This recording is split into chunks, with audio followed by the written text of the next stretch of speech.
সম্মানিত ভাইয়েরা, আপনারা শুনলে অবাক হবেন যে ফিরাউন আসিয়ার সাথে কোনোদিন সহবাস করতে পারেনি, কোনোদিন আসিয়ার সাথে মিলন করতে পারেনি। কারণ হলো হযরতে আসিয়া এত নেককারিনী একজন মহিলা ছিলেন, সব সময় আল্লাহর কাছে দোয়া করতেন, রব্বুল আলামিন, ফিরাউন একটা পাপিষ্ট, আমার স্বামী ফিরাউন কিন্তু সে পাপিষ্ট, সে জারজ সন্তান।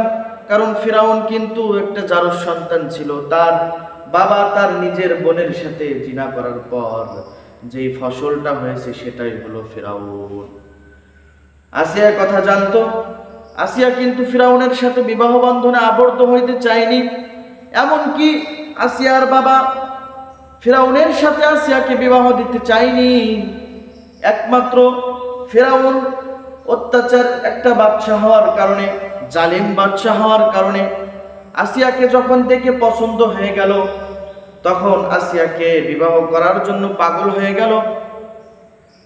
আসিয়ার বাবার কাছে যেয়ে বলে ফিরাউন, তোমার মেয়েকে আমার সাথে বিবাহ দিবা কিনা? আসিয়ার বাবা একজন নেককার ছিলেন, বনি ইসরায়েলের মধ্যে একজন ছিলেন। তিনি বলল, না, তোমার মতন পাপিষ্ট মানুষের সাথে আমার মেয়েকে বিবাহ দিব না।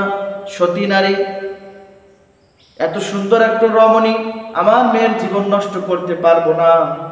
তুমি যতই বলো, আমার মেয়েকে তোমার সাথে বিবাহ দিতে রাজি না। এই কথা বলল, কিন্তু ফিরাউন তো একজন জালিম, কার কথা কে শুনে? কারণ দেশের শাসক যদি জালিম হয়, ও মন যাই চাই তাই করতে পারে, শক্তি আছে। হামানের সাথে পরামর্শ করলো তার বন্ধু হামান, তার সাথে পরামর্শ করলো। হামান বলল, ওইভাবে হবে না, আসিয়াকে তুলে আনো। জোর করে সৈন্য সামন্ত নিয়ে যে তুলে নিয়ে আসা হলো। বাসর রাতে ফিরাউন আসিয়ার কাছে যাবে। আসিয়ার কাছে গেছে, বিশেষ কাজ যখন শুরু করবে, তখন আল্লাহ তাআলা তার শরীরে এমন একটা অলসতার ভাব দিয়েছে এবং তার পুরুষ অঙ্গ এমন জায়গায় ঢুকে গেছে আর বের হয় না, নিস্তেজ হয়ে গেছে, আর ওঠে না। আসিয়ার সাথে সহবাস করতে পারেনি, তার সাথে মিলন করতে পারেনি। কারণ আল্লাহ তাআলা এই কথাই বোঝাইতে চেয়েছে, আমার যারা নেককার হবে, নেককারিনী হবে, তাদেরকে আমি আল্লাহ তাআলা হেফাজত করব, তাদের দোয়াও আমি আল্লাহ কবুল করব। এ কারণে কোনোদিন আসিয়ার সাথে সহবাস করতে ফিরাউন পারেনি। এই আসিয়ার ঈমান এমন ছিল, এই আসিয়া কিন্তু ঈমানের জন্য নিজের জীবন পর্যন্ত দিয়েছে, ঠিক কিনা? ফিরাউন যখন জানতে পারলো আমার বিবি আসিয়া কালিমা গ্রহণ করেছে, মুসার ধর্ম গ্রহণ করেছে, তখন রাগান্বিত হয়ে গেল। পরামর্শ করলো, আসিয়াকে তক্তের উপরে শোয়া দিল, পেরেক মারলো।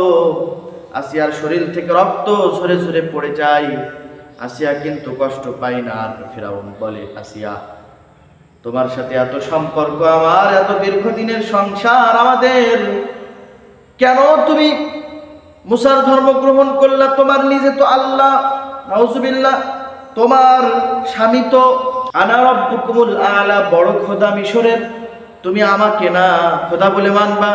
তুমি মুসার খোদাকে কেন আল্লাহ বললা? আসিয়া বলে, স্বামী আমার, মানুষ কখনো খোদা হতে পারে না। মানুষ একমাত্র মানুষই, মানুষকে সৃষ্টি করেছে একমাত্র আল্লাহ। আপনাকে বানাইছে আল্লাহ, আমাকে বানাইছে আল্লাহ, আমাদের রব একমাত্র আল্লাহ। যখন এই কালিমা পড়লো ফিরাউনের সামনে, লা ইলাহা ইল্লাল্লাহু মুসা কালিমুল্লাহ, তখন ফিরাউন রাগান্বিত হয়ে গেল। পরামর্শ করলো, আসিয়াকে আর দুনিয়াতে রাখবো না, আসিয়াকে মেরে ফেলবো। ভয় ডর দেখানো হলো, কিন্তু আসিয়া তো ভয় পায় না। কারণ ঈমানের পাওয়ার, ঈমানের শক্তিতে এমন হয়ে গেছে আসিয়া যে ফিরাউনের অত্যাচারকে ভয় পায় না। তাকে শোয়ানো হলো, তক্তের মধ্যে পেরেক মারা হলো। আসিয়া জান চলে যায়, পাথর বুকের উপরে চাপা দেওয়া হলো। আসিয়ার জিহ্বা বের হয়ে যায়, কিন্তু আসিয়া হাসে। ফিরাউন আসিয়ার কাছে যেয়ে বলে, আসিয়া কেন হাসো? বলে, তুমি তো দেখো না, তোমার চক্ষু তো রব দেখবে না, আমি দেখতেছি রব্বুল আলামিন আমার সামনে জান্নাত ধরে রেখেছে, সুবহানাল্লাহ। আসিয়া আল্লাহর কাছে তখন একটা দোয়া করছিল, ইয ক্বালাত রাব্বি বিনিলি ইনদাকা বাইতান ফিল জান্নাতি ওয়া নাজ্জিনি মিন ফিরআউনা ওয়া আমালিহি ওয়া নাজ্জিনি মিনাল কওমিজ জালিমিন। ওগো আল্লাহ, তুমি জান্নাতে তোমার পাশে আমার একটা ঘর বানায় দিও, যেখানে আমি তোমাকে সব সময় দেখতে পারি। এ দোয়া করলেন রব্বুল আলামিন। সাথে সাথে দোয়া কবুল করে ফেরেশতাকে বলে, ফেরেশতারা আমার আসিয়া আমার কাছে আসবে, আমার জান্নাতটা আমার আসিয়ার সামনে তুলে ধর। তাহলে দেখেন ইমানের পাওয়ার কেমন ছিল, ইমানের শক্তি কেমন ছিল। আল্লাহ তাআলা তার দোয়া কবুল করলেন। এজন্য যারা ইমানদার হয় তাদেরকে আল্লাহ তাআলা সাহায্য করেন, যারা বেঈমান হয় তাদেরকে আল্লাহ তাআলা সাহায্য করেন না, বেইজ্জতি করেন। তার প্রমাণ বর্তমান সমাজে যা হয়েছে, আমাদের দেশে যেটা হয়েছে, যারা ইমানদার তাদেরকে আল্লাহ বিজয় করলেন, যারা বেঈমান তাদেরকে আল্লাহ ধ্বংস করে নিপাত করে দিলেন। কথা বলেন ঠিক কিনা? আল্লাহ তাআলা আমাদের প্রত্যেক ভাইকে ঈমানের জজবা অন্তরে ধারণ করার তৌফিক দান করুক। আমিন। ওয়া আখিরু দাওয়ানা আলহামদুলিল্লাহি রাব্বিল আলামিন।